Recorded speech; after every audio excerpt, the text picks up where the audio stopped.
Hey guys, tonight we are slipping back, way back, through the warm, whispering sands of time. Picture this.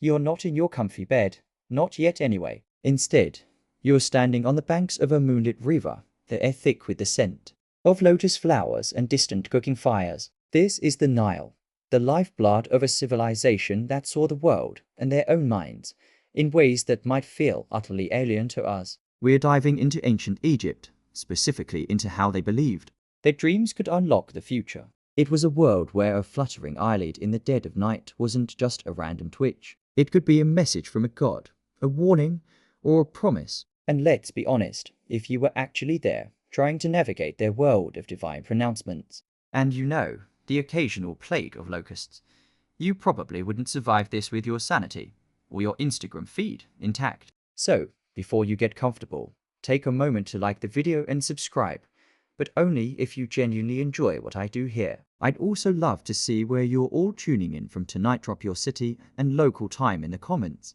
below. It's always fascinating to see our little community spread across the globe. Now, dim the lights, maybe turn on a fan for that soft background hum, and let's ease into tonight's journey together. The fan you might have just turned on. Imagine that sound is the gentle rustle of papyrus reeds along the riverbank, the same river that has defined this land for millennia. You're standing barefoot on the cool earth, the heat of the day finally bleeding out into the vast desert that presses in on either side of this fertile ribbon of life. Above you, the sky isn't the hazy, light-polluted canvas you're used to. It's an immense, inky dome, so densely packed with stars that they seem to shimmer with a life of their own. You can almost feel the turning of the cosmos, a silent, majestic procession that has captivated humanity since we first looked up. Here, in ancient Kemet, the Black Land, the night is a different realm. It's not just the absence of sun. It's a time when the veil between worlds thins. The mundane tasks of the day, tending the fields, crafting goods, managing households, give way to a quieter, more introspective period. But quiet doesn't mean empty. The air hums with unseen energies. The shadows in the corners of your mud brick home seem deeper, more suggestive. The distant howl of a jackal isn't just an animal call. It could be Anubis himself, the god of the dead, on his nightly rounds. This is a world saturated with the divine, where gods and spirits are not abstract concepts but active participants in daily and nightly existence. So, when you finally lie down to sleep, perhaps on a reed mat or a simple wooden bed, your mind isn't just winding down, processing the day's events in the way a modern psychologist might describe. Oh no, sleep is a journey. It's an opening. And dreams are messages. Postcards from the other side, sometimes cryptic, often urgent, and almost always significant.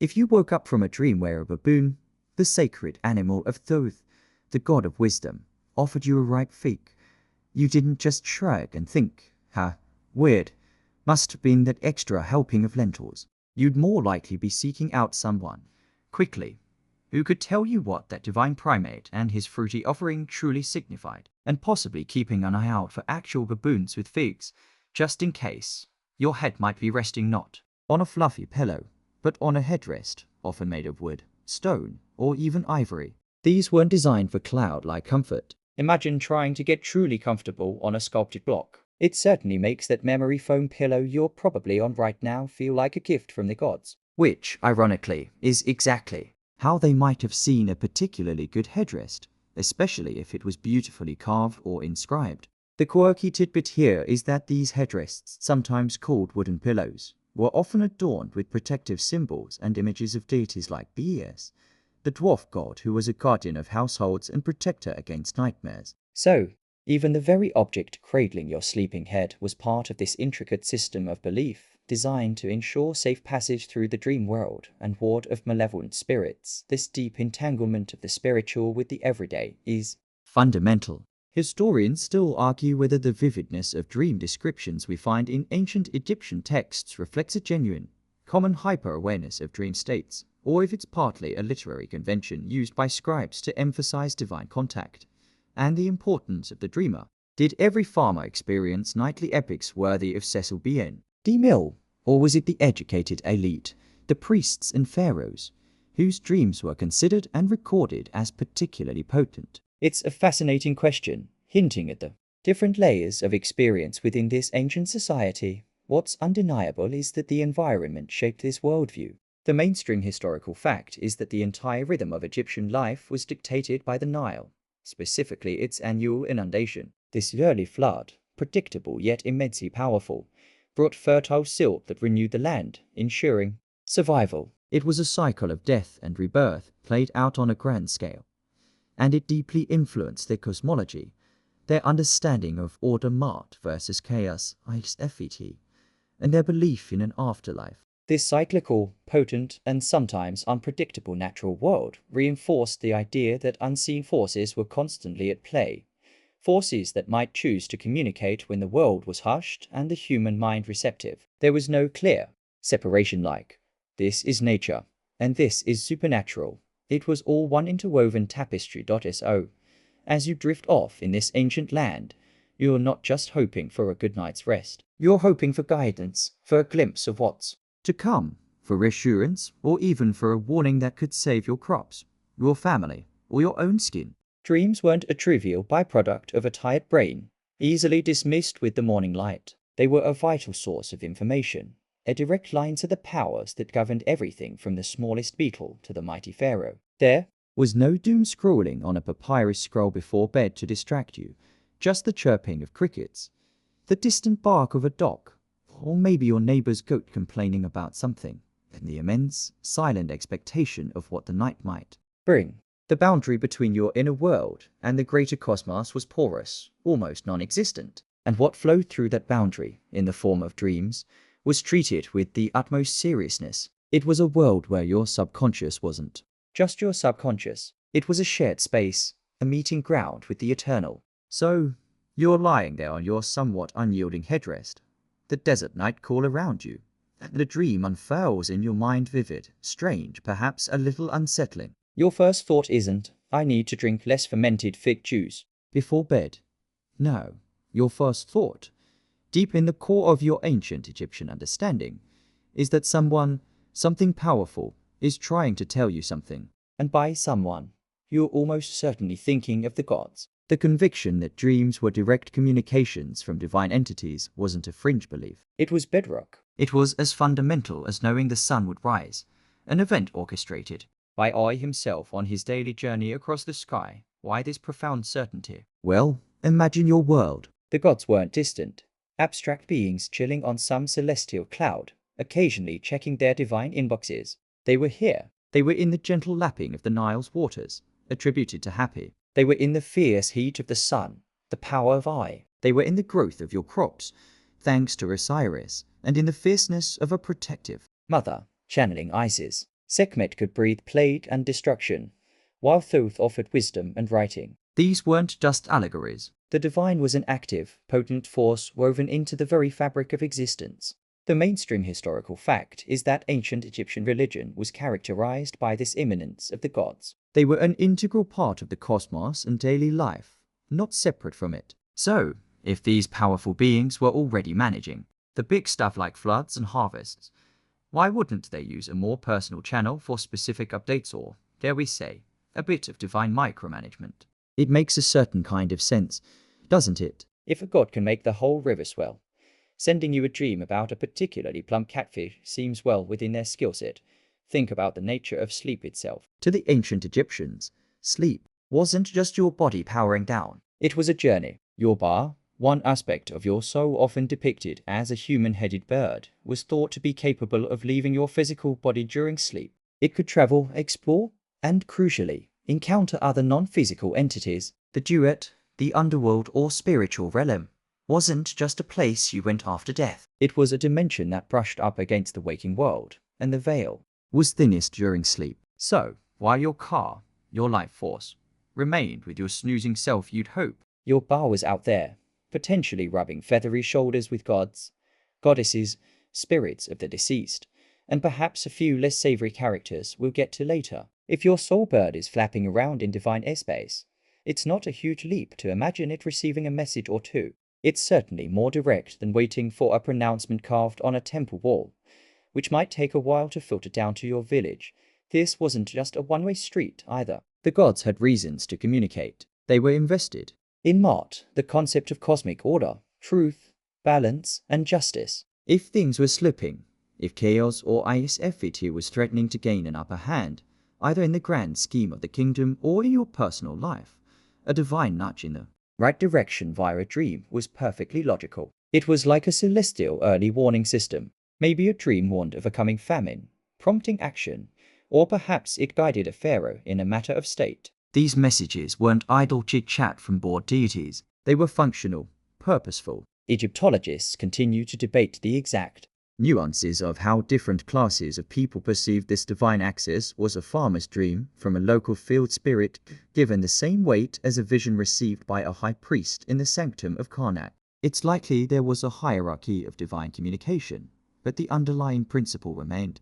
The gods speak, and they weren't always subtle, though they definitely weren't sending texts with emojis. Sometimes a god might appear in a dream, in their recognizable form, Isis with her throne headdress, or Horus with his falcon head. Other times, the message might be more symbolic, delivered through animals sacred to them, or through events that needed careful unpacking.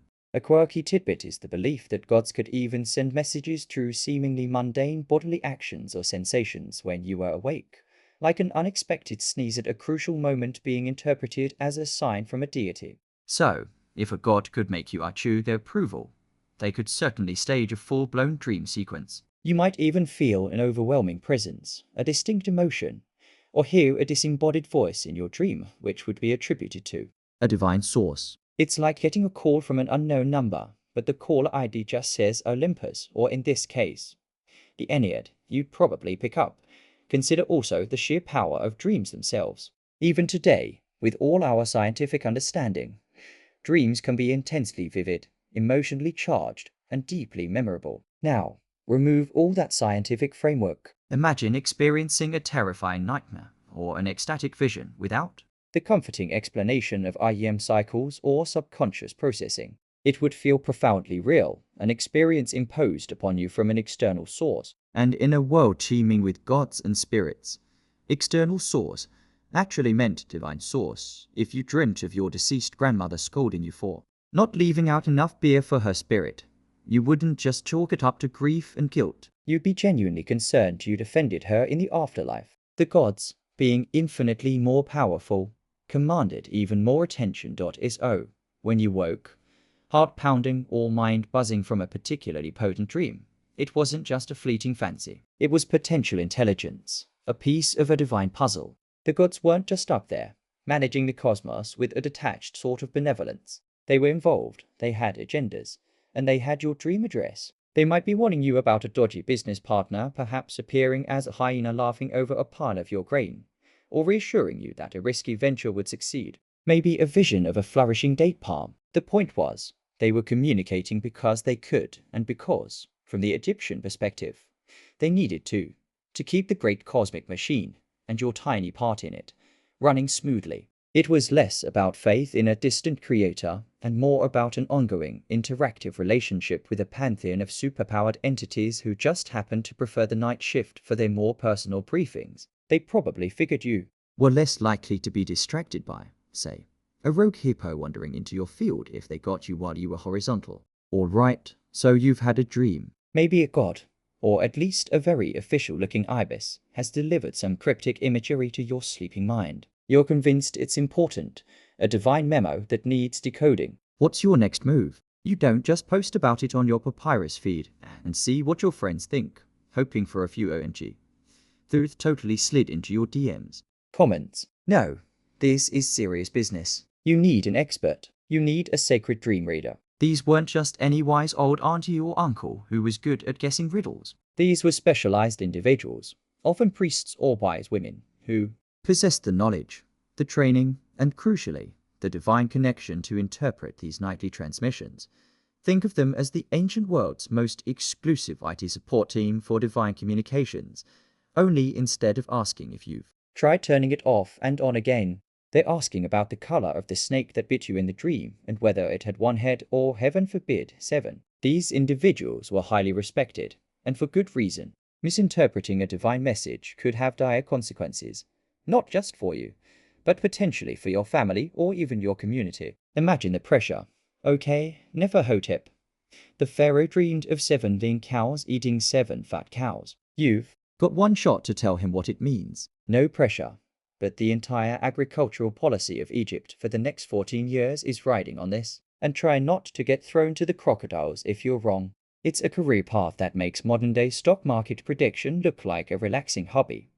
These dream interpreters often belong to priestly orders associated with specific deities known for wisdom or prophecy, like Thoth, the god of wisdom, writing, and magic, or sometimes Imhotep, the deified architect and physician. Remember him, the guy who designed the step pyramid at Saqqara, a mainstream historical fact being that he was a real historical figure later elevated to divine status. His temples often became centers of healing, and yes, dream incubation and interpretation. So, if you were really serious about getting your dream read, you might travel to a temple precinct known for its skilled interpreters. You wouldn't just knock on any temple door. The process of interpretation wasn't just a wild guess based on how much beer the interpreter had consumed. It was a learned skill, often involving access to dream books or papyri containing lists of dream symbols and their established meanings. These weren't quite dreaming for dummies, but more like complex reference manuals, compiled over generations.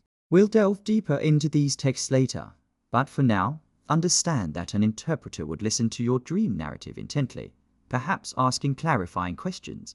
Did the dog bark before or after it turned into your mother-in-law? They would then consult their knowledge, comparing the elements of your dream to known precedents and symbolic associations. A quirky tidbit is that sometimes the interpreters themselves were believed to receive divine inspiration in the process of interpretation. It wasn't purely an academic exercise. They might meditate, perform small rituals, or pray for guidance from their patron deity to ensure their interpretation was accurate and truly reflected the god's intent. So, they were part scholar, part mystic, part psychologist. They needed to understand not just the symbols, but also your personal context, your social standing, your recent anxieties, your hopes and fears, as these could subtly influence the dream's meaning or how the divine message was tailored for you. Egyptologists continue to debate the extent to which dream interpretation was a rigidly codified practice versus a more intuitive, personalized art. Was it all by the book, or did a skilled interpreter have considerable latitude to apply their own wisdom and psychological insight? It was likely a blend of both. The wise women, often referred to as Rekit, or knowing ones, played a significant role too, especially at a more local or community level. While high-profile state dreams, like those of a pharaoh, would certainly involve temple priests. A village woman troubled by a dream of her child falling into the Nile might seek out the local Rekit. These women were often healers and diviners, possessing a deep understanding of folklore, herbal remedies, and the spiritual landscape. They might not have had access to the extensive papyrus libraries of a major temple, but their interpretations, rooted in tradition and communal wisdom, were no less vital to the everyday lives of ordinary Egyptians. They were the accessible face of dream wisdom. It's like the difference between going to a massive university hospital for a rare condition versus seeing your trusted local GP for a persistent cough. Both are essential, and these interpreters didn't just tell you what the dream meant. They often prescribed actions. If the dream was a warning, they might suggest specific offerings to appease an offended deity, protective amulets to wear, or purification rituals to perform. If it was a positive omen, they might advise on how to best act to bring the promised good fortune to fruition. It wasn't just passive information, it was actionable intelligence. You dreamt of a golden scarab beetle? Excellent. That means renewal and transformation. Now, go make a generous offering to Khepri, and maybe buy a lottery ticket. Or, invest in that new shipment of lapis lazuli. Okay, maybe not the lottery ticket part, but you get the idea. The social standing of these interpreters was considerable. They were gatekeepers of divine knowledge, the liaisons between the human and the divine. To question their interpretation, especially if they were well established, would be to risk questioning the gods themselves, not a popular move. Of course, like any profession, there were likely varying degrees of skill and integrity. One can imagine a less scrupulous interpreter perhaps tailoring a reading to flatter a wealthy client or to subtly push a particular agenda. But the ideal, the respected dream reader, was a figure of wisdom, piety, and profound insight, someone whose pronouncements could calm anxieties, guide decisions, and maintain the delicate balance between the human world and the often unpredictable realm of the gods. They were an essential part of the spiritual ecosystem, ensuring that those nightly whispers from beyond didn't just fade away with the morning sun, but were understood, respected, and acted upon. Without them, the whole system of divine dream communication would just be a lot of confusing I am static. All right, so you've had a dream. Maybe a god, or at least a very official-looking ibis, has delivered some cryptic imagery to your sleeping mind. You're convinced it's important, a divine memo that needs decoding. What's your next move? You don't just post about it on your papyrus feed and see what your friends think, hoping for a few OMG. Thuth totally slid into your DMs. Comments. No, this is serious business. You need an expert. You need a sacred dream reader. These weren't just any wise old auntie or uncle who was good at guessing riddles. These were specialized individuals, often priests or wise women, who possessed the knowledge, the training, and crucially, the divine connection to interpret these nightly transmissions. Think of them as the ancient world's most exclusive IT support team for divine communications, only instead of asking if you've tried turning it off and on again, they're asking about the color of the snake that bit you in the dream and whether it had one head or, heaven forbid, 7. These individuals were highly respected, and for good reason. Misinterpreting a divine message could have dire consequences, not just for you, but potentially for your family or even your community. Imagine the pressure. Okay, Neferhotep. The pharaoh dreamed of 7 lean cows eating 7 fat cows. You've got one shot to tell him what it means. No pressure. But the entire agricultural policy of Egypt for the next 14 years is riding on this. And try not to get thrown to the crocodiles if you're wrong. It's a career path that makes modern-day stock market prediction look like a relaxing hobby. These dream interpreters often belong to priestly orders associated with specific deities known for wisdom or prophecy, like Thuth, the god of wisdom, writing, and magic, or sometimes Imhotep, the deified architect and physician. Remember him, the guy who designed the step pyramid at Saqqara. A mainstream historical fact being that he was a real historical figure later elevated to divine status. His temples often became centers of healing, and yes, dream incubation and interpretation. So, if you were really serious about getting your dream read, you might travel to a temple precinct known for its skilled interpreters. You wouldn't just knock on any temple door. The process of interpretation wasn't just a wild guess based on how much beer the interpreter had consumed. It was a learned skill, often involving access to dream books or papyri containing lists of dream symbols and their established meanings. These weren't quite dreaming for dummies, but more like complex reference manuals, compiled over generations. We'll delve deeper into these texts later, but for now, understand that an interpreter would listen to your dream narrative intently, perhaps asking clarifying questions. Did the dog bark before or after it turned into your mother-in-law? They would then consult their knowledge, comparing the elements of your dream to known precedents and symbolic associations. A quirky tidbit is that sometimes the interpreters themselves were believed to receive divine inspiration in the process of interpretation. It wasn't purely an academic exercise. They might meditate, perform small rituals, or pray for guidance from their patron deity to ensure their interpretation was accurate and truly reflected the god's intent. So, they were part scholar, part mystic, part psychologist. They needed to understand not just the symbols, but also your personal context, your social standing, your recent anxieties, your hopes and fears, as these could subtly influence the dream's meaning or how the divine message was tailored for you. Egyptologists continue to debate the extent to which dream interpretation was a rigidly codified practice versus a more intuitive, personalized art. Was it all by the book, or did a skilled interpreter have considerable latitude to apply their own wisdom and psychological insight? It was likely a blend of both. The wise women, often referred to as Rekit, or knowing ones, played a significant role too, especially at a more local or community level, while high-profile state dreams, like those of a pharaoh, would certainly involve temple priests.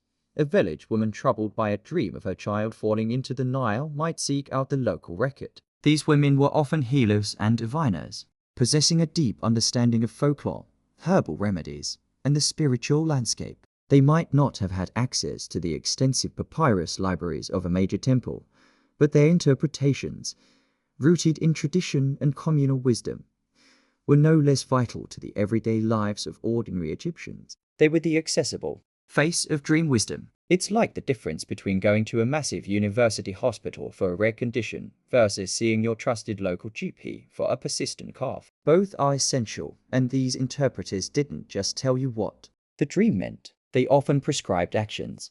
If the dream was a warning, they might suggest specific offerings to appease an offended deity, protective amulets to wear, or purification rituals to perform. If it was a positive omen, they might advise on how to best act to bring the promised good fortune to fruition. It wasn't just passive information, it was actionable intelligence. You dreamt of a golden scarab beetle? Excellent. That means renewal and transformation. Now, go make a generous offering to Khepri, and maybe buy a lottery ticket. Or, invest in that new shipment of lapis lazuli. Okay, maybe not the lottery ticket part, but you get the idea. The social standing of these interpreters was considerable. They were gatekeepers of divine knowledge, the liaisons between the human and the divine. To question their interpretation, especially if they were well established, would be to risk questioning the gods themselves, not a popular move. Of course, like any profession, there were likely varying degrees of skill and integrity. One can imagine a less scrupulous interpreter perhaps tailoring a reading to flatter a wealthy client or to subtly push a particular agenda. But the ideal, the respected dream reader, was a figure of wisdom, piety, and profound insight, someone whose pronouncements could calm anxieties, guide decisions, and maintain the delicate balance between the human world and the often unpredictable realm of the gods.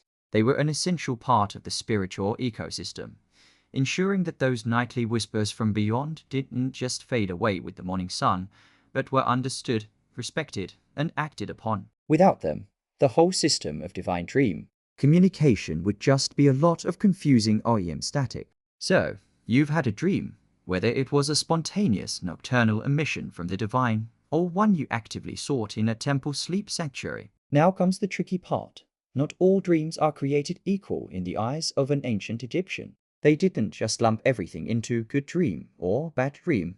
Oh no. They had categories, classifications, a whole taxonomy of somnial experiences. Understanding these distinctions was crucial, because it dictated how you reacted, who you consulted, and what rituals you might need to perform. It's like sorting your mail. Some of it is divine revelation, think personal letter from a god. Some of it is a warning from your spiritual security system, a demonic alert. And some of it might just be, well, cosmic junk mail. The most highly prized dreams were, of course, the ISWTN tier, or divine dreams. These were considered direct messages from the gods or goddesses. They often featured the deity appearing in a recognizable form, perhaps speaking directly to the dreamer or performing a symbolic action.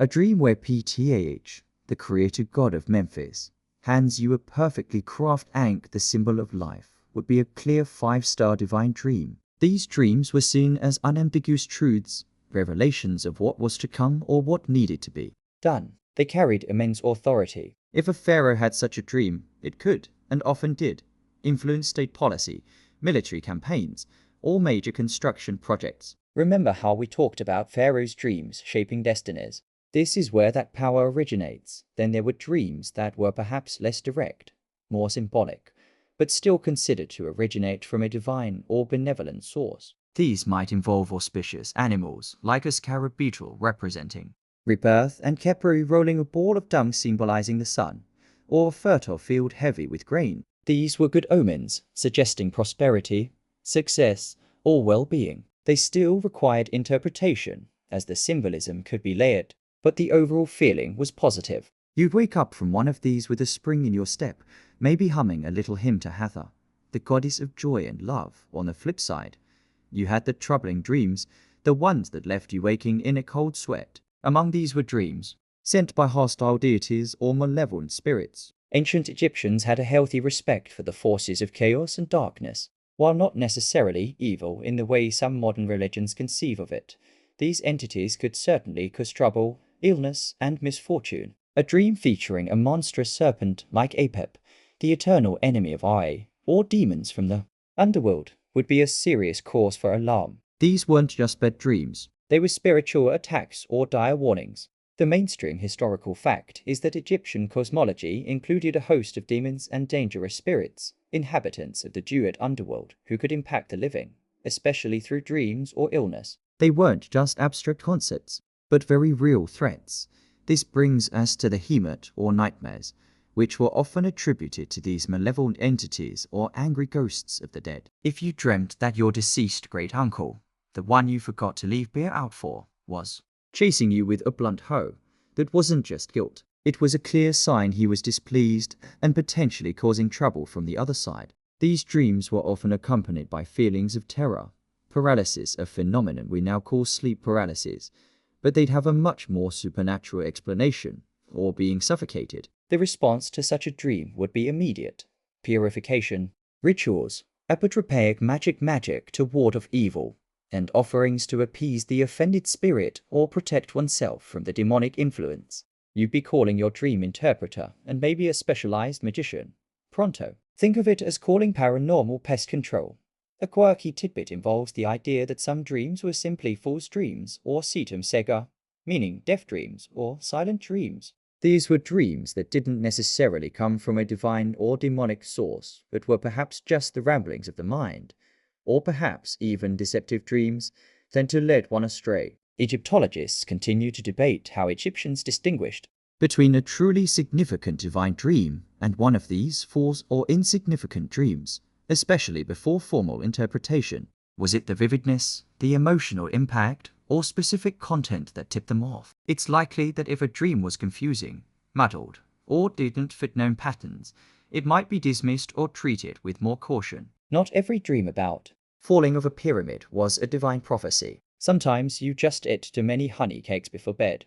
Though, even then, the honey cakes might have been a subtle message from a mischievous deity who enjoys watching humans overindulge. You never quite knew there were also diagnostic dreams, particularly important in the context of illness. If you were sick and had a dream, its content could be interpreted to understand the cause of your illness. Perhaps a specific god was angry, or a magical curse had been laid upon you, and the appropriate remedy, a dream involving a specific plant, might suggest using that plant in a medicinal poultice or potion. These dreams were a crucial part of ancient Egyptian medical practice, which was itself a blend of practical remedies and magical religious healing. The ancient Egyptian dreamer had a complex mental filing system for their nightly experiences. Was it a clear, direct message from a friendly god, a symbolic but positive omen, a terrifying encounter with a demon, a nagging from a neglected ancestor, or just a bit of mental noise? The initial classification, even before consulting an expert, was a vital first step. It determined the urgency of seeking interpretation and the kind of follow-up actions required. It was a world where your dreams weren't just personal movies your brain cooked up. They were an active, ongoing dialogue with a vast, unseen spiritual landscape. A landscape that had its benevolent ambassadors, its dangerous denizens, and even, it seems, its occasional prank callers. You had to learn to sort the divine signals from the infernal static. All right, so you've had your dream. You've roughly categorized it in your mind, hopefully not in the demon with a blunt hoe category. And now you, or your chosen dream interpreter, are ready to get down to the nitty-gritty, decoding the symbols.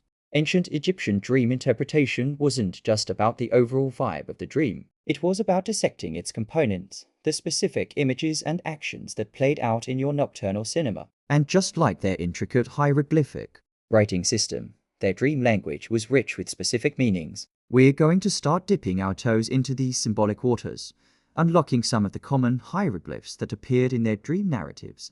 Think of it like learning a new alphabet, but instead of letters, you have images. A cat, a loaf of bread, a journey by boat, each could hold a specific divinatory value. One of the primary tools for this, which we'll explore more later, were the dream books, papyri that listed dream scenarios and their outcomes, often in a simple, if a man sees himself in a dream doing X, it is good or bad. It means Y will happen. These were the Rosetta Stones of the dream world, though admittedly, sometimes the connections could seem a bit, shall we say, non-obvious to our modern minds. Like, if you dream you're eating crocodile meat, good. It means you'll become a village official. You might be thinking, okay, but what about the indigestion? But to them, It made sense within their symbolic framework. Let's start with some common positive symbols. Seeing yourself eating bread, a staple of the Egyptian diet, was generally a good sign, often indicating prosperity or sustenance. Bread was life. Similarly, drinking beer, another Egyptian essential and probably safer than the water much of the time,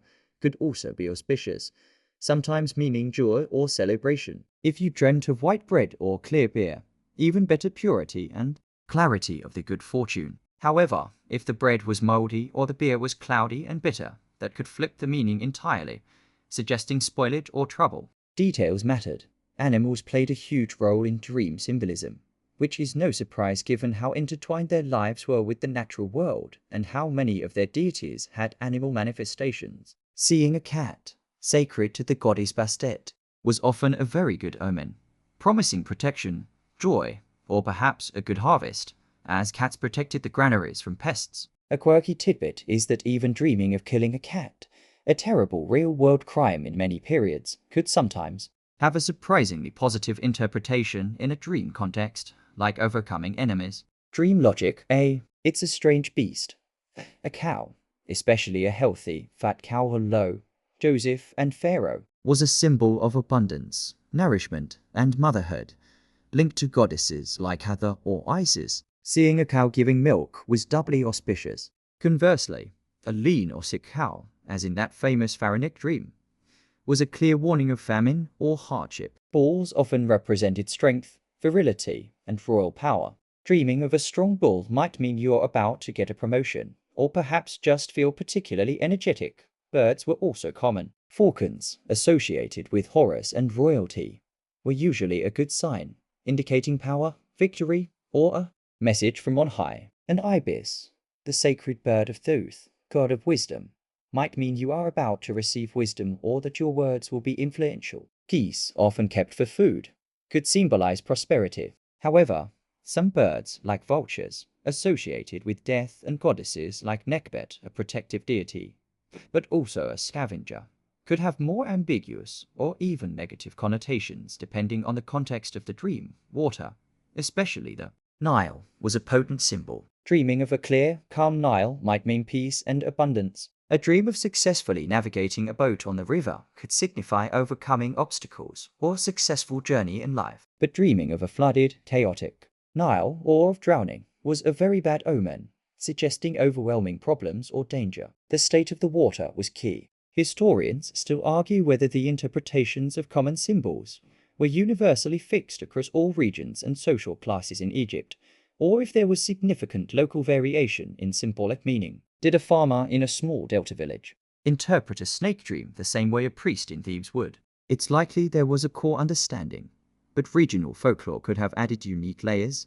Actions in dreams were just as important as the objects all being seen. For instance, climbing was often positive, suggesting advancement or overcoming difficulties. Flying, a common dream even today, could mean achieving a high position or escaping troubles. Receiving something, especially from a god or a respected person, was generally good.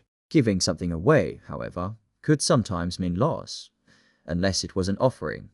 The mainstream historical fact is that the principle of opposition, or similia similibus, like cures like, or like predicts like, and contraria contrarious opposites. Predict opposites often played a role in dream interpretation across many ancient cultures, including Egypt. Sometimes a bad dream image might predict a good outcome, or vice versa, based on a logic of inversion. For example, dreaming of death could sometimes mean a long life, as death is the opposite of life. This could make things even more confusing for the uninitiated. So, I dreamt I was happily feasting, which means I'm going to starve. This is why you needed those professional interpreters we talked about earlier. They knew when to apply the rule of opposites and when to take things more literally. Unlocking these basic dream hieroglyphs is just the first step. The interpreter would look at the combination of symbols, the emotions felt in the dream, and the dreamer's personal circumstances to weave together a coherent meaning. It was like reading a sentence.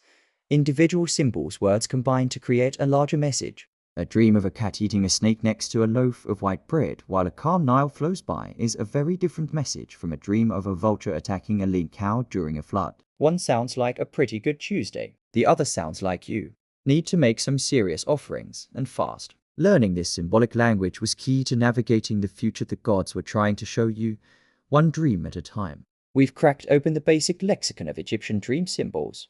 You're a BCS of Oneiromancy, if you will. You now know that a friendly cat is generally good news and a rampaging hippo probably isn't inviting you to a pool party. But ancient Egyptian dream interpretation, much like their art and theology, was capable of great subtlety and complexity. So, let's wade into some deeper symbolic waters, exploring more nuanced, specific, and sometimes downright bizarre imagery that could surface in the sleeping minds of those dwelling along the Nile, and how the interpreters might have tackled these more advanced hieroglyphs of the night. Consider, for example, dreams involving specific parts of the human body. Dreaming of having beautiful, healthy teeth was often a good sign, sometimes interpreted as meaning your household or family was strong and complete. Conversely, dreaming of losing a tooth was a classic bad omen, widely interpreted across many cultures even today. Some hold this superstition as foretelling the death of a relative or a close associate. The mainstream historical fact is that dental health was a significant concern in ancient Egypt. Skeletal remains show evidence of widespread dental problems, so teeth were likely a potent symbol of well-being and integrity. If your teeth were falling out in a dream, it wasn't just an anxiety about an upcoming dental appointment, which, let's be fair, would have been truly terrifying back then. It was a serious warning. Dreaming of your eyes could also be significant. Clear sight in a dream might mean clarity of vision in your waking life, or that you would see something important. Blindness in a dream, understandably, could signify ignorance, being misled, or an inability to see the truth of a situation. Given the importance of the Eye of Horus, the wedged eye, as a symbol of protection, healing, and royal power, dreams involving eyes were likely scrutinized carefully. If you dreamt your eye was being healed by Thoth himself, you'd probably feel pretty good about your prospects. Let's talk about clothing and adornment. Dreaming of receiving fine linen garments, the preferred fabric of the Egyptians, could mean honor or an improvement in status. White linen was particularly auspicious, symbolizing purity and favor. Receiving jewelry, like a lapis lazuli necklace or a gold bracelet, was also a positive sign, indicating wealth, protection, as jewelry often incorporated amulets or favor from a powerful person. However, dreaming of being naked could be a tricky one. Sometimes it meant vulnerability or shame, but in other contexts, especially if you felt no distress in the dream, it could signify purity, being stripped of deceit, or even a kind of rebirth. Context, as always, was king. Imagine trying to explain to your dream interpreter, "So I was naked, but it was a good naked, you know." Numbers could also play a role, though this is an area where specific interpretations are harder to pin down from the surviving texts. However, given the Egyptians' sophisticated use of mathematics and the symbolic importance of certain numbers in their cosmology, like 3 representing plurality, 4 for completeness, or 7 for perfection or a cycle, it's highly probable that numbers appearing in dreams, 3 cobras, 7 jars of beer, would have been considered. Egyptologists continue to debate the extent to which a formal system of dream numerology existed compared to the more image-based interpretations. Was there a separate dream by numbers guide, or were numerical elements simply modifiers of the main symbols? Then there are the more unusual, even surreal dream images. What if you dreamt you had the head of a jackal, like Anubis? This might not be as terrifying as it sounds. It could signify that you were about to undertake a judgment or a difficult passage, but with divine guidance. Or perhaps it meant you were taking on a protective role. Dreaming of flying with wings like a bird, remember your bus soul, could be interpreted as freedom, elevation, or the ability to transcend earthly problems. But what if you dreamt you were a pot of beer being poured out? A quirky tidbit from some dream interpretation texts suggests that dreaming of common household objects doing unusual things often had very specific, and sometimes counterintuitive, meanings. For instance, a dream of seeing one's face in a mirror was good,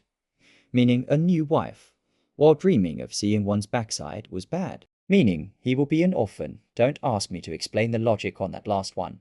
Sometimes the symbolic connections are lost to the mists of time, or perhaps they were based on puns or wordplay in the ancient Egyptian language that we no longer fully grasp.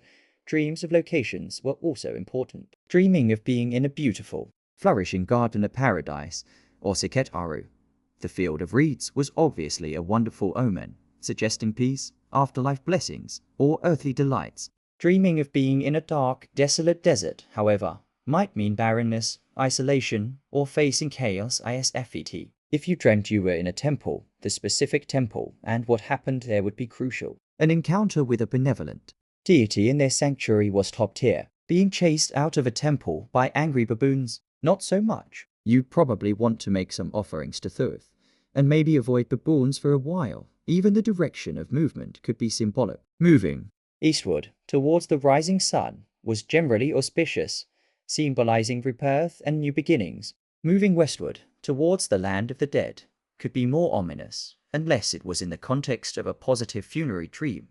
The challenge for the dream interpreter was to take all these elements, the people, animals, objects, actions, locations, even emotions felt, and synthesize them into a coherent prophecy or piece of advice. It wasn't just a checklist, it was an art form, requiring deep knowledge of symbolic traditions, religious beliefs, and human nature. A single symbol could be modified by another. For example, a snake could be a symbol of protection, like the uraeus cobra on a pharaoh's crown, representing Wadjet, or a symbol of chaos like Apep. The context of the dream, what the snake was doing, its color, your reaction to it, would determine its meaning. A green snake gliding peacefully through a field of barley, probably good. A giant red snake trying to swallow the sun, definitely Apep, and definitely time to start praying to Ai.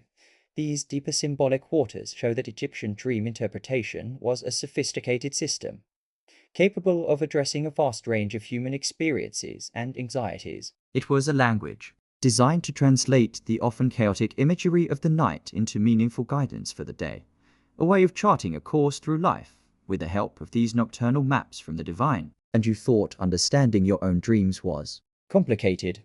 Now, you might be wondering, this is all fascinating, but how do we know all this? Are we just guessing what a dream about a baboon eating a fig might have meant to someone 3,500 years ago? And that's a fair question. While some of it is inferred from broader religious texts and iconography, a significant portion of our understanding comes from a truly remarkable type of artifact, ancient Egyptian dream interpretation papyri, essentially their dream diaries, or, more accurately, dream dictionaries. These texts are our direct window into how they systematically approached the often baffling world of dreams. The most famous of these is the papyrus Chestabeti III, a mainstream historical fact being that it dates to the Ramesside period, around the 19th dynasty, roughly 1292 to 1189 BCE, though the content itself is likely much older, compiled from earlier sources. This incredible document, now housed in the British Museum, isn't a personal dream journal like you or I might keep, filled with "Dear Diary, last night I dreamt I was flying over a giant pizza." Instead, it's a systematic manual, a reference guide for dream interpreters. It's laid out in a very organized fashion, typically with columns. In one column, it describes a dream scenario, if a man sees himself in a dream, followed by the specific vision. In the next column, there's an assessment, good or bad. And in the third column, there's the interpretation. This means that X will happen. It's incredibly methodical. Imagine unrolling this ancient scroll. The papyrus is fragile, yellowed with age, covered in neat hieratic script, the cursive form of hieroglyphs used for everyday writing. It's a tangible link to the anxieties and hopes of people who lived millennia ago. Let's peek at some actual entries to give you a feel for it. For example, one entry might state, if a man sees himself in a dream looking out of a window, good. It means his cry will be heard by his God. That's quite lovely, isn't it? A sense of connection and answered prayers. Another one, if a man sees himself in a dream with his bed catching fire, bad. It means his wife will be driven out. Ouch. That's a bit more alarming. You'd definitely be checking the kindling around your sleeping mat after that one, and maybe having a chat with your spouse about any unspoken grievances. The range of dream scenarios covered is vast, reflecting all aspects of Egyptian life. There are dreams about eating and drinking. If a man sees himself in a dream eating the flesh of an ass, good. It means he will be promoted. Donkey meat must have been an acquired taste, or perhaps a rare delicacy. For the upwardly mobile, there are dreams about everyday activities. If a man sees himself in a dream weaving, bad. He will have a lawsuit. Perhaps the repetitive motion symbolized entanglement in legal wrangles. Dreams about animals, as we've discussed, are plentiful. If a man sees himself in a dream seeing a large cat, good, it means a large harvest will come to him. Hello again, Bastie's beneficial influence. What's particularly fascinating is that sometimes the interpretations rely on wordplay or puns in the ancient Egyptian language, something we often miss without deep linguistic knowledge. For example, the word for as a sounds similar to the word for great or numerous a also. So eating an ass could phonetically suggest becoming great promoted. This layer of linguistic cleverness adds another dimension to the interpretation process. It wasn't just about visual symbolism, it was also about the sounds and multiple meanings of words. A quirky tidbit is that some scholars believe these dream books were used not just by professional priests, but also by literate individuals for self-interpretation, a sort of ancient self-help guide to the subconscious. Imagine a scribe, after a particularly vivid dream, pulling out his well-thumbed copy to see what Thoth or his own mind was trying to tell him. Of course, not all interpretations are straightforward, and some can seem quite arbitrary to us. If a man sees himself in a dream drinking warm beer, bad, it means suffering will come to him. Why warm beer specifically? Perhaps it was associated with illness or spoilage, unlike the preferred cool, fresh beer. If a man sees himself in a dream with his teeth growing long, bad, it means a dispute is in his house. This is different from losing a tooth, but still points to domestic trouble. The interpreters clearly had a complex web of associations. These papyri weren't unique to the Chester BT3. Fragments of other dream books have been found, suggesting this was an established genre of literature. Some texts even included rituals to be performed to avert the evil foretold by a bad dream, or to ensure the good fortune promised by an auspicious one. For instance, if you had a particularly nasty dream, there might be a spell to recite upon waking, perhaps involving spitting or an appeal to a protective deity, to undo its negative power. This shows that dream interpretation wasn't just a passive academic exercise, it was intimately linked to magical practice and religious observance. Historians still argue about the precise origins and transmission of these dream interpretation traditions. Were they closely guarded temple secrets initially, gradually filtering out, or did they develop more organically from folk beliefs and oral traditions before being codified by scribes? These ancient dream diaries are more than just curiosities. They reveal the deep structure of the Egyptian mind, their anxieties about harvest, family, health, social status, and their relationship with the divine. They show a profound belief that the future wasn't entirely unknowable, that the gods offered glimpses through the veil of sleep, and that with the right knowledge, these messages could be understood and acted upon. When you read these entries, if a man sees himself dead, good, it means a long life is before him. An example of that contrary interpretation, we mentioned you're hearing the echoes of concerns and interpretive logics from a civilization that shaped so much of Western thought. It's like finding the operating manual for a very old, very complex, and utterly fascinating piece of spiritual technology. They provide concrete evidence that this wasn't just a vague belief in dreams are important, but a systematized, recorded, and practiced science or art of Oneiromancy. These papyri are treasures, allowing us to listen in on the Egyptians trying to make sense of their own internal landscapes, guided by the wisdom, and sometimes the rather peculiar logic, of their ancestors. We've seen how ordinary Egyptians navigated their dream worlds, consulting papyri and local interpreters. But what happened when the dreamer was no ordinary citizen? What happened when the one tossing and turning, visited by visions in the night, was the pharaoh himself, the living god, the link between the terrestrial and divine realms, the shepherd of his people? Well, when Pharaoh dreamed, all of Egypt held its breath. The dreams of rulers weren't just personal anxieties about whether they'd left the divine oven on. They were matters of state, potential harbingers of prosperity or disaster for the entire kingdom. The stakes were astronomically high, and the interpretation of these royal visions could, quite literally, shape history. Think back to that famous story from the Old Testament, though its historicity is debated. The narrative of Joseph interpreting Pharaoh's dreams of the 7 fat and 7 lean cows, and the 7 healthy and 7 blighted ears of grain. Regardless of its literal truth, the story perfectly encapsulates the Egyptian belief in the immense significance of pharaonic dreams and the vital role of the interpreter. A mainstream historical fact is that several pharaohs recorded their dreams on steely inscribed stone slabs or in temple reliefs, underscoring their importance and their desire to show divine endorsement for their actions. These weren't just casual bedtime stories. They were political and religious statements. One of the most famous examples is the dream stele of Thutmose IV from the 18th dynasty. As the story goes, Prince Thutmose, not yet pharaoh, was out hunting in the desert near the Giza pyramids. He grew tired and decided to nap in the shadow of the Great Sphinx, which at that time was largely buried in sand up to its neck. In his dream, the Sphinx, identifying itself as the god Hormokhet Khepri Atum, a composite solar deity, spoke to him. The Sphinx complained about its sandy predicament and promised Thutmose the throne of Egypt if he would clear away the sand that was choking it.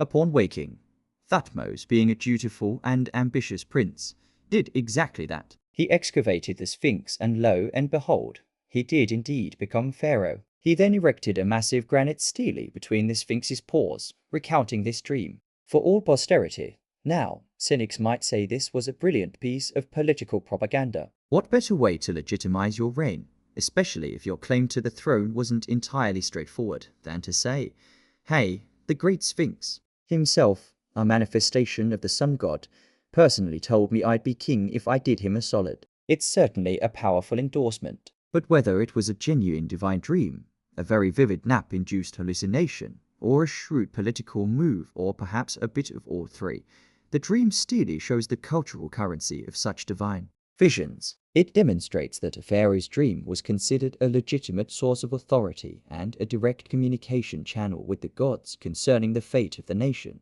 Egyptologists continue to debate the extent to which such publicly recorded royal dreams were genuine spiritual experiences versus carefully crafted narratives designed for political legitimization. It's a classic chicken or egg scenario. Did the dream lead to the action, or did the desired action lead to the convenient dream?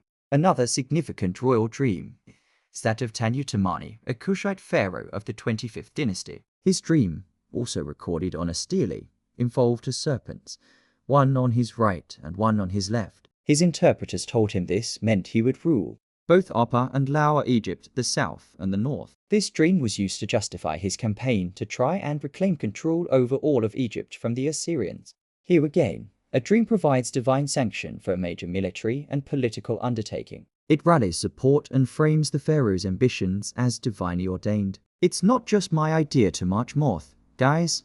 The gods showed me serpents, 2 of them. It's a sign. The interpretation of these royal dreams was an incredibly high-pressure job, as we touched on earlier. The dream interpreters in the royal court, often high priests or officials known for their wisdom like the Kari Hebet, or lector priest, skilled in sacred texts, had to be incredibly skilled, not just in dream symbolism, but also in diplomacy and political astuteness. A misinterpretation could lead to disaster for the kingdom or, more immediately, for the interpreter. Imagine telling a powerful, divine monarch that his dream of a magnificent golden falcon actually meant he was about to lose a major battle and his favorite chariot needed new wheels. You'd want to choose your words very, very carefully. Perhaps you'd phrase it as, "O great pharaoh, life, prosperity, health be unto you." The golden falcon signifies your radiant majesty, but perhaps it also suggests the need for vigilance and ensuring all your assets are in peak condition before any glorious new undertakings. A little bit of spin could be a lifesaver. A quirky tidbit relates to the idea that even the absence of a dream for a pharaoh could be significant.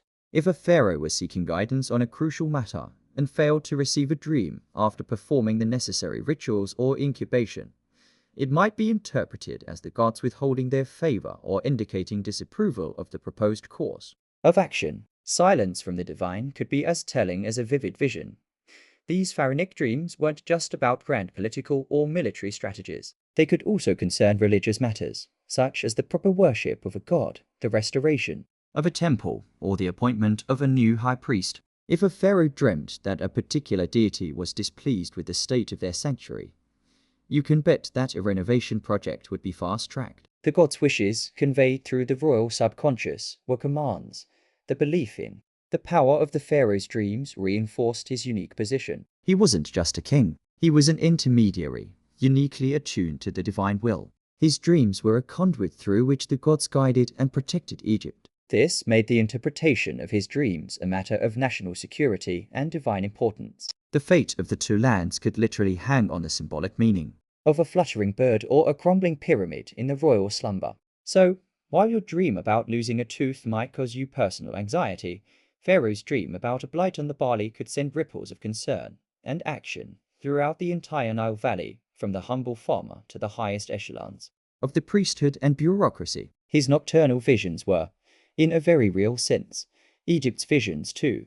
While the dreams of pharaohs could reroute rivers of policy and shake the foundations of temples, what about a more, shall we say, down-to-earth perspective? What about you, an ordinary ancient Egyptian, a farmer, a craftsperson, a soldier, a mother? Did your nightly mental meanderings hold any sway? Absolutely. The divine wasn't just phoning into the royal palace. They had local numbers too. Everyday Egyptians also turned to their dreams for guidance, reassurance, and warnings concerning the more personal, intimate anxieties and aspirations that made up the fabric of their lives. Their dreams might not decide the fate of nations, but they could certainly influence whether you planted barley or emmer wheat this season, or if it was a good time to start that new pottery business. Imagine you're a farmer living in a small village nestled along the Nile. Your livelihood, your very survival, depends on the annual inundation, the fertility of your small plot of land, and fending of pests, diseases, and the occasional grumpy neighbor. If you dream that happy, the god of the Nile flood appears to you with a brimming jar of water, you'd likely wake up feeling pretty optimistic about the coming agricultural season. You might tell your family, make a small offering at the local shrine, and approach your planting with renewed confidence. Conversely, if you dreamt of your fields being scorched by a harsh sun or overrun by locusts, that was a clear call to action. You'd consult the village elder or the local wise woman that record we mentioned for an interpretation, and more importantly, for advice on what protective rituals or offerings might appease the gods or ward off the potential disaster. Maybe a little extra something for Seth, who could be a bit testy with the weather if he wasn't feeling appreciated. Or perhaps you're a craftsman, a skilled carpenter, or a maker of fine jewelry. You're about to embark on a new commission. Maybe a beautiful chest for a wealthy official, or an intricate necklace for a temple dancer. If you dream of your tools breaking or your materials crumbling to dust, you might interpret this as a sign to be extra careful, to double-check your supplies, or perhaps even to postpone the project if the omens felt particularly dire. A dream of Ptah, the patron god of craftsmen, showing you a new technique or a beautiful design, however, would be a huge boost. You'd feel divinely inspired, your hands guided by the god himself. You'd probably work with a renewed sense of purpose and creativity, humming a little tune to the divine muse.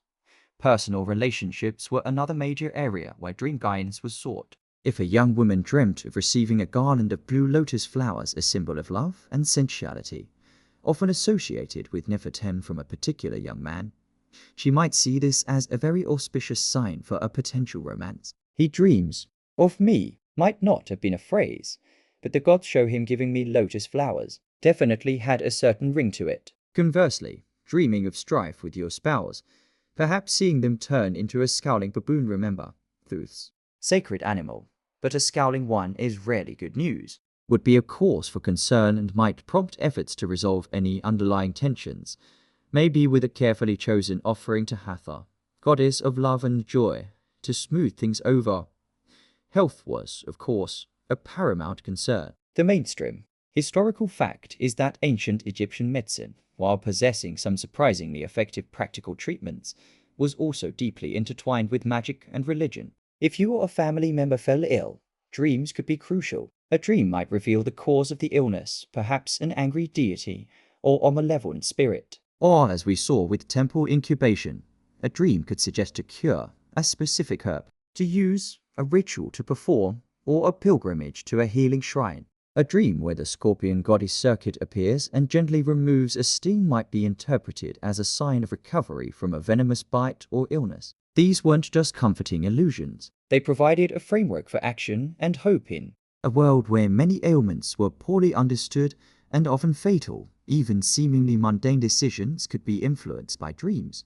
Should you take the trading journey upriver? What does the dream about your donkey refusing to cross a bridge mean? Should you trust that new merchant who's offering a too good to be true deal on imported cedar wood? A dream might offer a subtle nudge, a feeling of unease or confidence that could tip the scales. A quirky tidbit is that even legal matters could sometimes be influenced by dreams. While not admissible as hard evidence in the way a signed contract would be, if someone claimed a god had appeared to them in a dream and confirmed their side of a dispute, it could carry some weight, especially in a local village council where divine sanction was respected. It wouldn't win you the case on its own, but it might make the judges think twice. Historians still debate the precise mechanisms by which ordinary individuals accessed formal dream interpretation, especially in more remote areas. Did every village have a resident expert, or did people rely more on shared folk wisdom and personal intuition?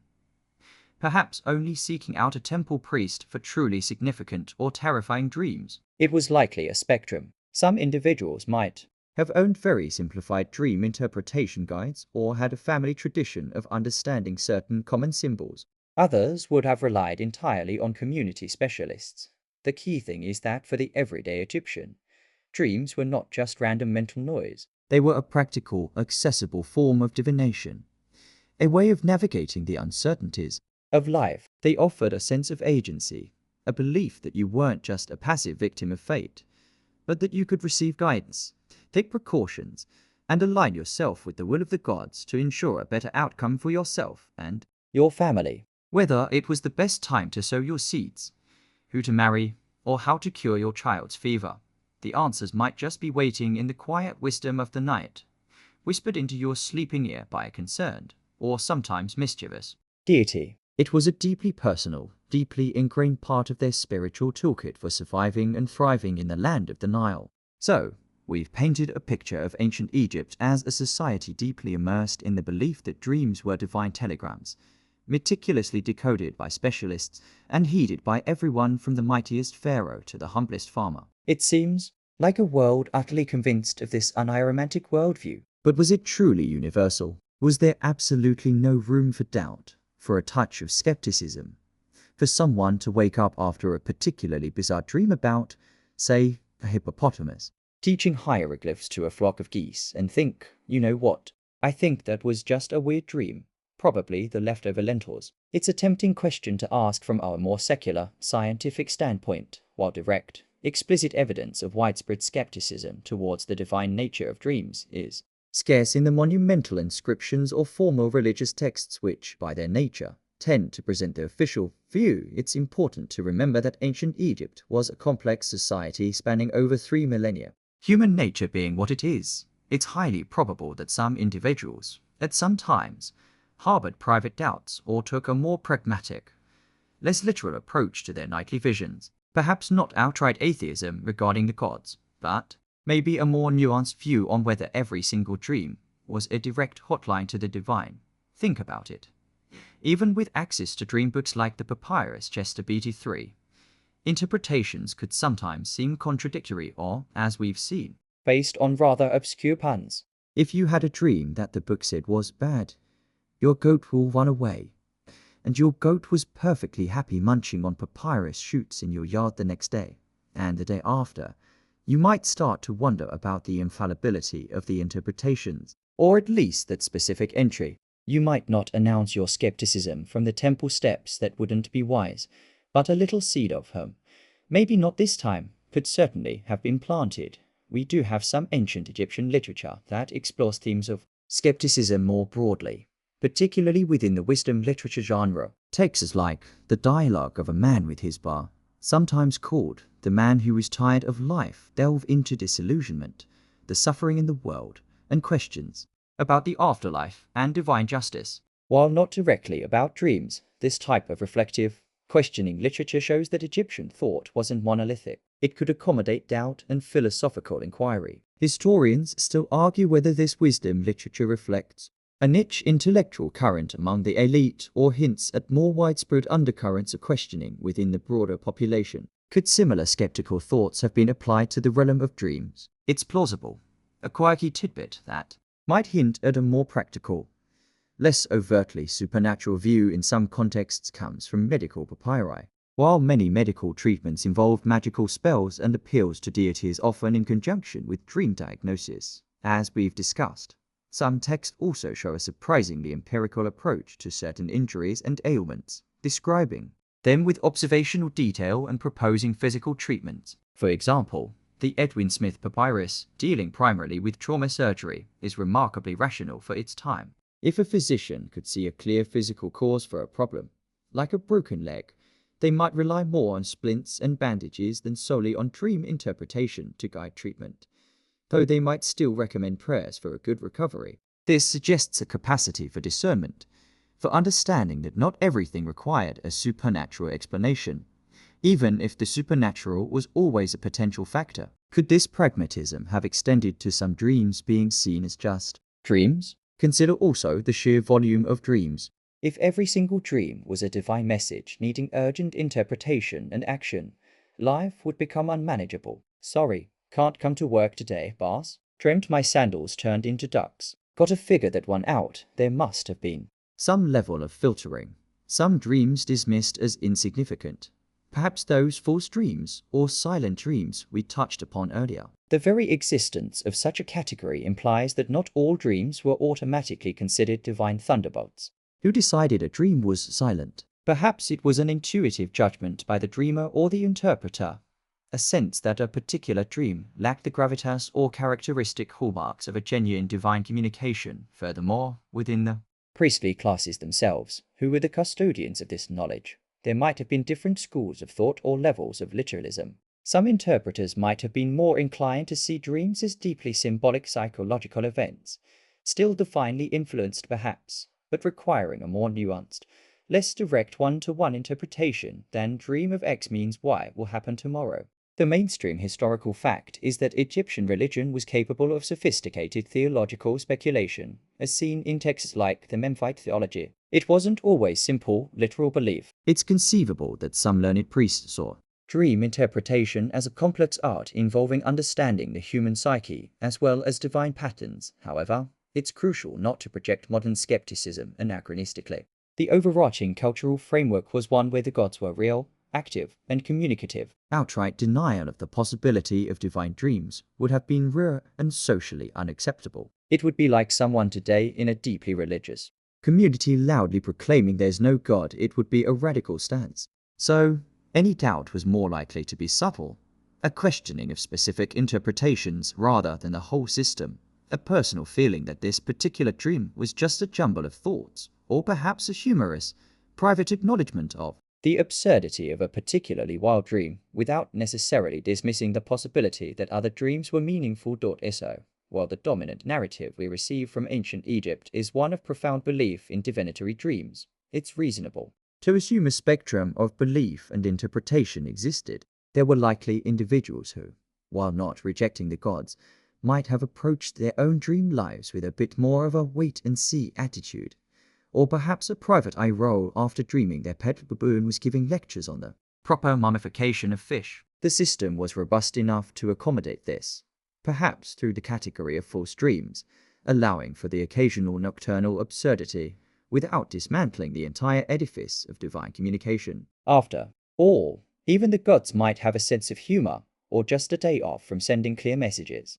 All right, so you're an ancient Egyptian, and you understand that dreams can be powerful messages from the gods, or occasionally, unwelcome alerts from less friendly entities. Naturally, you'd want to do everything in your power to encourage the good kind of dreams, the ones filled with helpful guidance, auspicious omens, and maybe even a divine pat on the back. And equally, you'd want to keep the nightmare-inducing dream demons at bay. This wasn't left to chance. The Egyptians had a whole repertoire of rituals, amulets, and practices designed to summon sweet slumber and ensure that their dream mail was from the right senders. Before you even laid your head on that possibly uncomfortable headrest, you might engage in certain preparatory rituals.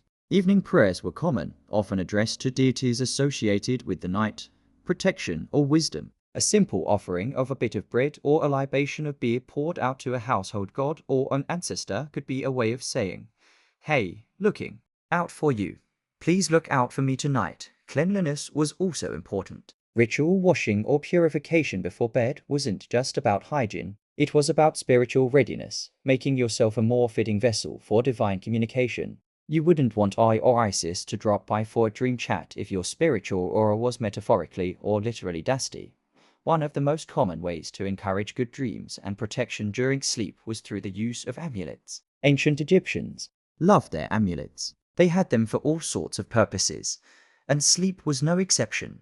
The mainstream historical fact is that amulets were ubiquitous in Egyptian society, worn by the living and included in funerary equipment for the dead. For peaceful sleep and good dreams, an amulet of the dwarf god Bes was particularly popular. Remember Bes, that somewhat comical, bandy-legged, lion-maned deity we mentioned earlier, often sticking out his tongue. Despite his less than majestic appearance, he was a fierce protector of households, women and children, and a potent ward against evil spirits and nightmares. Having a Bes amulet near your bed or wearing one was like having a tiny divine bouncer for your dreams.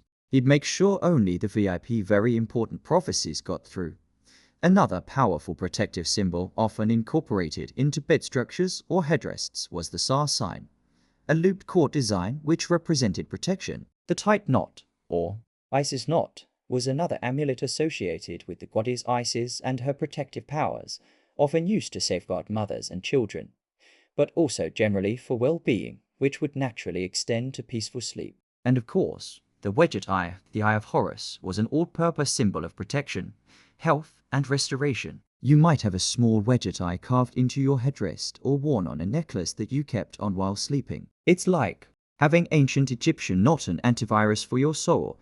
Incense also played a role. Burning calming or sacred incense like kaifi before sleep could help create a serene atmosphere conducive to positive dreams. Kaifi was a complex blend of many ingredients, resins, herbs, spices, and its scent was considered pleasing to the gods and purifying for the environment. Imagine that fragrant smoke curling through your sleeping chamber, carrying your prayers upwards and creating a sacred space for your nocturnal journey. It's a far cry from just spraying some air freshener and hoping for the best. Sometimes, specific spells or incantations from magical papyri would be recited. These weren't necessarily black magic, but rather a part of the accepted religious and protective practices. A spell might invoke a particular deity, asking them to send a clear and favorable dream, or to protect the sleeper from any malevolent influences that might try to creep in during the vulnerable state of sleep. One such spell might begin, "Oh, name of deity, grant that I may see a good dream tonight, a dream that is true and clear, a dream that brings me good fortune." It's like setting your divine GPS for pleasant prophecies only. A quirky tidbit relates to the practice of writing a request or a question on a strip of linen or papyrus and placing it under your headrest before sleep. This was a form of active dream incubation that could be done at home, not just in a temple. The idea was that by focusing your intent in this way, you were more likely to receive a relevant dream. It's a bit like putting a problem under your pillow in a very literal sense, hoping your subconscious or a helpful deity would work on it overnight. Dear Thoth, should I invest in those new ostrich feathers? Please advise. PSS. Hope the baboons are behaving. Diet could also be considered. While we don't have extensive dream diet plans from ancient Egypt, it's likely they understood that certain foods might lead to restlessness or unpleasant dreams. Perhaps an overindulgence in particularly rich or spicy foods was avoided if one was hoping for clear divine guidance. Or maybe, as we joked, they knew that too much fermented fig juice led to conversations with overly ambitious hippos. The headrest itself, as we've touched upon, was often more than just a place to put your head. Many were made of stone or wood, and intricately carved with protective deities like Bes or Taurit, the hippopotamus goddess, a fierce protector of women and children, despite her sometimes fearsome appearance. These weren't just decorative, they were functional magic, imbued with apotropaic power. The very object supporting your slumbering head was an active participant in your spiritual defense. Egyptologists continue to debate the precise ritual significance of different headrest shapes and materials, and whether specific types were believed to encourage certain kinds of dreams. Was an alabaster headrest better for prophetic dreams than a wooden one? The details are still being pieced together. So, for the ancient Egyptian, going to bed wasn't just about collapsing from exhaustion. It was a conscious transition into a different state of being, one that required preparation and protection. By employing these rituals, amulets, and focused intentions, they sought to curate their dream experience, to open a clear channel for beneficial divine messages, and to ensure their nightly journey through the duat was a safe and fruitful one. It was all about creating the optimal conditions for those sacred whispers from the gods, ensuring they were heard clearly above any infernal static. We've talked about inviting sweet dreams, but what about when the night turns sour? What happens when, instead of a helpful ibis delivering stock tips, your dream features a seven-headed serpent with a distinctly unfriendly grin, or you find yourself running endlessly through a dark, crumbling tomb with something unpleasant gaining on you? This is the realm of nightmares, and the ancient Egyptians, with their vivid spiritual landscape, had a very clear understanding of these terrifying nocturnal invasions. They weren't just bad pizza dreams. They were often seen as attacks by malevolent spirits, angry ghosts, or demons from the chaotic fringes of the cosmos, and they required a robust spiritual defense system. The Egyptians had a whole bestiary of unpleasant entities they believed could cause trouble, both in waking life and perhaps especially during the vulnerable state of sleep. We've mentioned Apep, the monstrous serpent of chaos, the eternal enemy of I. Dreaming of Apep, or any similar terrifying serpentine creature, would be a 5-alarm fire for the soul. It signified a direct brush with the forces of ISFET chaos, a threat not just to you personally, but potentially to the cosmic order itself, if the dream had wider implications like if Pharaoh dreamt it. You wouldn't just shake this off with a glass of water. Then there were various classes of demons or hostile spirits. Some were general-purpose troublemakers, while others had specific, unpleasant specializations. The mainstream historical fact is that texts like the Book of the Dead, more accurately, the chapters of Coming Forth by Day, contain spells not just for navigating the afterlife, but also for protecting against various demonic entities that could threaten the deceased. And these same entities were often believed to be capable of harassing the living, particularly through nightmares. These weren't horned devils with pitchforks in the Christian sense, but rather a diverse array of often grotesque or animal-headed beings, emissaries of disorder or divine wrath.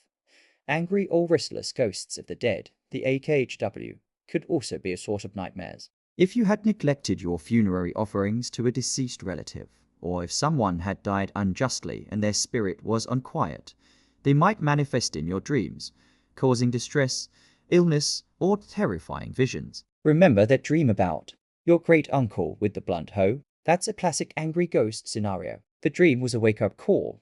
You need to sort this out, or I'm going to keep haunting your REM cycle. Sleep paralysis, that terrifying experience where you feel awake but unable to move, often accompanied by a sense of a heavy weight on your chest or a malevolent presence in the room, was almost certainly interpreted in a supernatural light.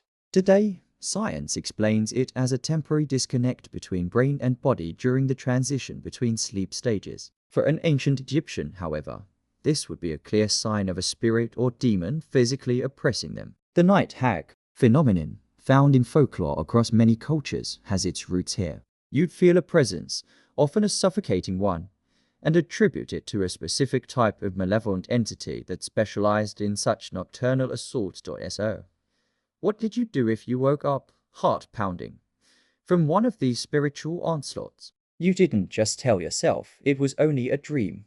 You took action. The first step was often a ritual of purification. Spitting was a common apotropaic gesture, a way of expelling the evil or impurity of the dream. You might also wash your face and hands with natron, a natural salt mixture used for cleansing and mummification dissolved in water, reciting a protective spell. It's like a spiritual emergency shower. Then you'd likely consult a dream interpreter or a magician, someone skilled in dealing with these kinds of supernatural threats. They wouldn't just tell you what the dream meant, they would prescribe countermeasures. These could include specific offerings to appease whichever deity or spirit was thought to be responsible for the attack, or to invoke a more powerful, protective deity. Okay, you dreamt of a demon with crocodile teeth. That sounds like a myth, the devourer of hearts. We need to make some serious offerings to Osiris and Anubis, and maybe get you a stronger BS amulet. Stat. Protective spells and incantations were crucial. These would be recited,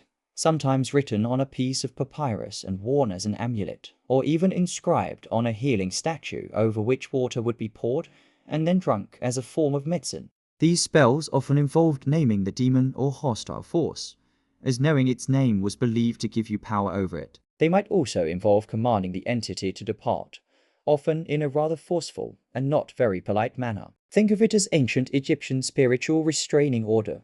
A quirky tidbit: some spells for averting bad dreams or their consequences involved rather mundane, almost recipe-like instructions, such as anointing oneself with a specific mixture of oil and herbs while reciting the incantation. It was a practical, hands-on approach to spiritual warfare.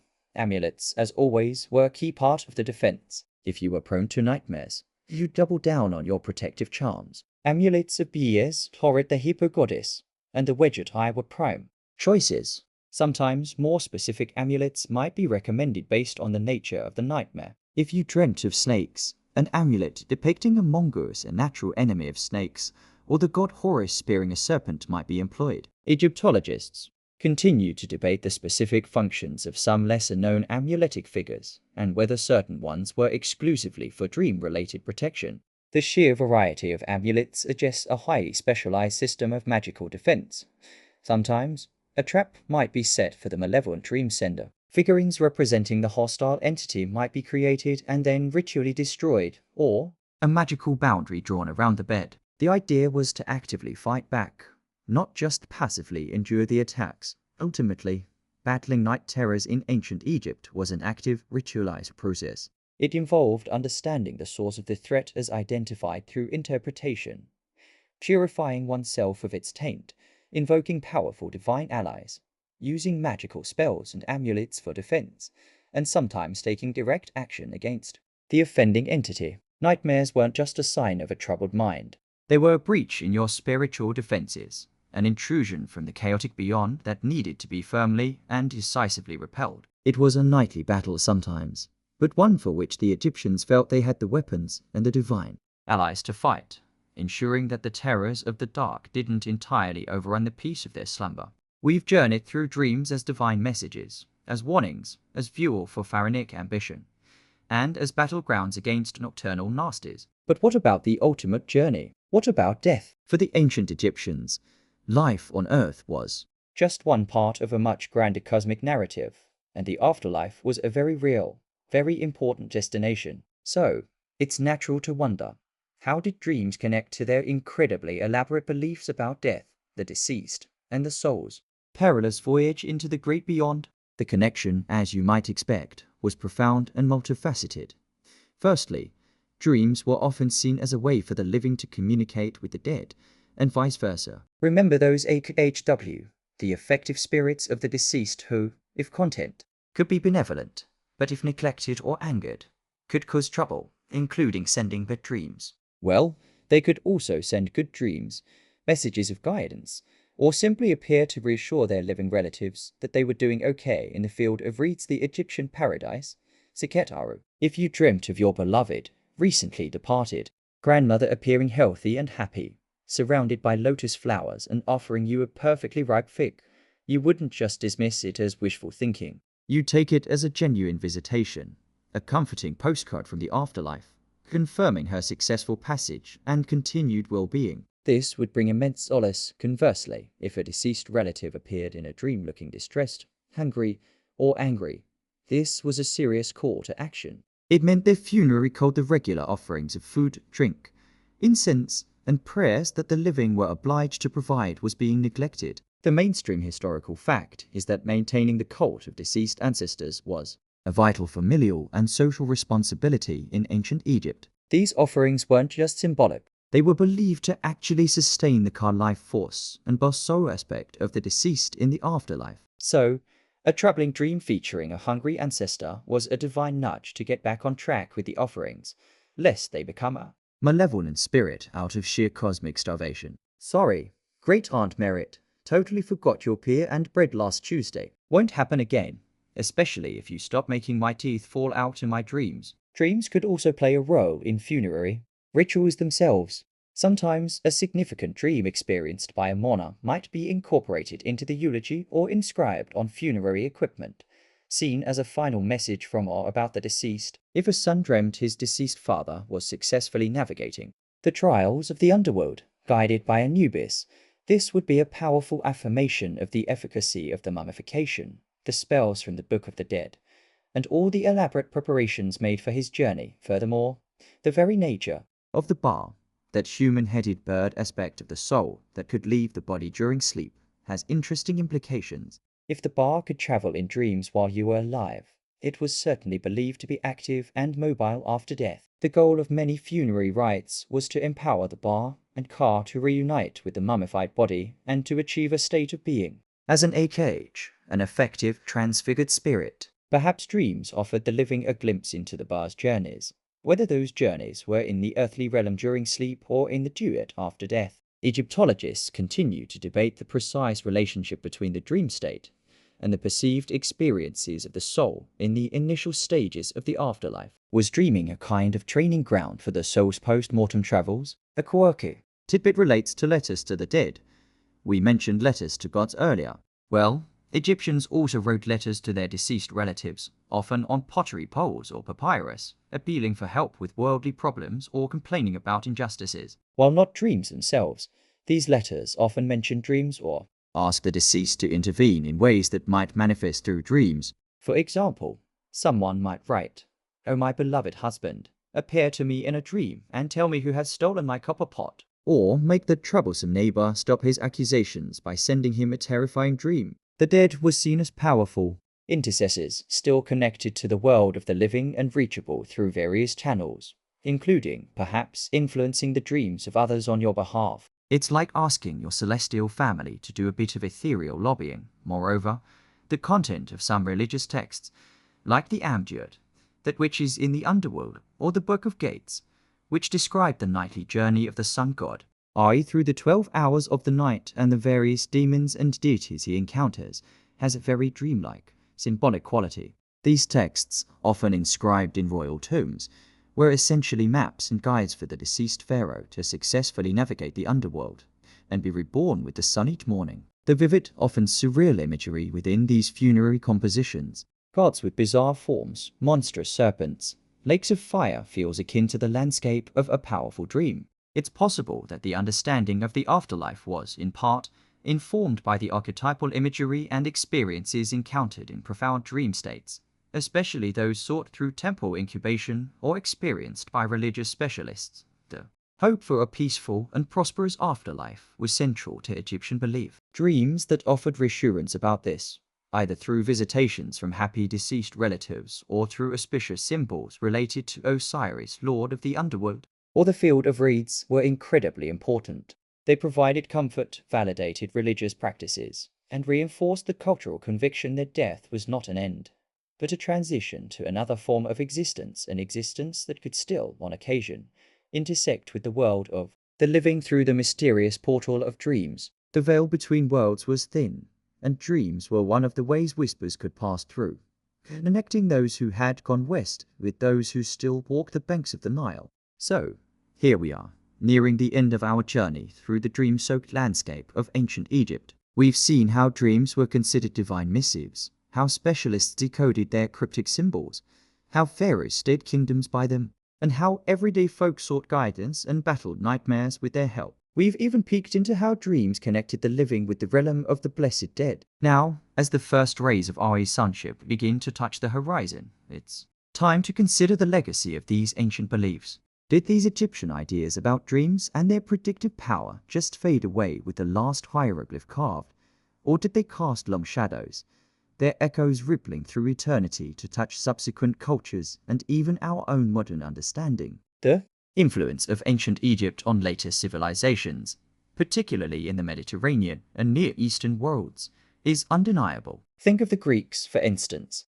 The mainstream historical fact is that there was significant cultural exchange between Greece and Egypt, especially from the late period onwards, and particularly after Alexander the Great conquered Egypt and the Ptolemaic dynasty was established. Greek thinkers and travelers were fascinated by Egyptian wisdom, and this included their dream theories. The Greek practice of dream incubation, particularly at the healing sanctuaries of Asclepius, bears strong resemblances to Egyptian temple sleep. Did the Greeks borrow the idea directly, or was it a case of parallel development with later syncretism? It's likely a bit of both, but the Egyptian precedent is strong. Famous Greek figures like Herodotus, the father of history, wrote extensively about Egyptian customs, and while he might not have delved deeply into their Oneiromancy specifics, the general Greek respect for Egyptian antiquity meant that their ideas were often held in high regard. Later Greek philosophers and writers, such as Archimedes of Daldis in the 2nd century CE, wrote extensive dream interpretation guides. His Oneirocritica as a foundational text in Western dream analysis. While Archimedes drew from a wide range of traditions, the Egyptian emphasis on symbolic interpretation and the categorization of dreams would have been a known and respected predecessor. The very idea of a dream dictionary, like the papyrus Chester BT3, finds its later echoes in works like his. Then consider the Abrahamic religions Judaism, Christianity, and Islam. The Old Testament, as we've noted, contains prominent dream narratives set in Egypt, like those of Joseph interpreting Pharaoh's dreams. These stories, whether historical or allegorical, embedded the idea of prophetic dreams and divine communication through sleep deep within the Judeo-Christian tradition. The concept of God speaking to prophets or important figures through dreams is a recurring motif. While the theological framework is different, a monotheistic God versus a pantheon, the mechanism of divine revelation via dreams has clear parallels. The respect for dreams as potentially significant messages from a higher power certainly didn't vanish. Even specific Egyptian dream symbols might have subtly filtered through. The serpent, for example, a potent symbol in Egypt, both positive, like the uraeus, and negative, like Apep, also plays a complex and significant role in Judeo-Christian iconography and narratives, most famously in the Garden of Eden. While the interpretations evolved, the power of the symbol, perhaps first deeply explored in a dream context by the Egyptians, persisted. A quirky tidbit is the enduring folk belief in Egyptian dream books even into much later periods, including the medieval and early modern eras in Europe and the Middle East. These were often chapbooks or popular guides, sometimes spuriously attributed to ancient Egyptian sages, offering interpretations for common dreams. While their content was likely far removed from genuine ancient Egyptian practices, the very name Egyptian Dream Book carried an aura of ancient wisdom and esoteric knowledge, showing the lasting mystique associated with Egypt and its dream interpretation traditions. It's like a brand name that endured for millennia, synonymous with unlocking the secrets of the night. Historians still debate the precise pathways and extent of Egyptian Oneiromantic influence on specific esoteric traditions that emerged later, such as Hermeticism, which itself claims Egyptian roots through Hermes Trismegistus, a syncretic figure combining the Greek Hermes and the Egyptian Thoth, alchemy, and various forms of divination. However, the general Egyptian worldview that the cosmos is interconnected, that unseen forces influence human life, and that these forces can communicate through altered states of consciousness like dreams, certainly resonates within many of these later mystical and occult philosophies. Thoth, the divine scribe and master of wisdom, became a kind of patron saint for those seeking hidden knowledge, and his association with dreams would have been part of that legacy, even as scientific rationalism grew in the West. The allure of dream interpretation never fully disappeared. When psychoanalysis emerged in the late 19th and early 20th centuries, with figures like Sigmund Freud and Carl Jung placing immense importance on dreams as windows into the subconscious, they were, in a way, tapping into a very ancient human preoccupation. While their theories differed vastly from ancient Egyptian beliefs, focusing on internal psychological processes rather than external divine messages, the fundamental idea that dreams mean something and can be decoded to reveal hidden truths is a powerful through line. Freud himself was a keen collector of antiquities, including Egyptian artifacts, perhaps sensing an ancient kinship in the quest to understand the enigmatic landscape of the human mind. So, as you lie in your bed tonight, on the cusp of your own nightly journey, remember those ancient Egyptians by the Nile. Their belief that dreams were a bridge to the divine, a source of guidance, warning, and profound insight, was not just a quaint superstition.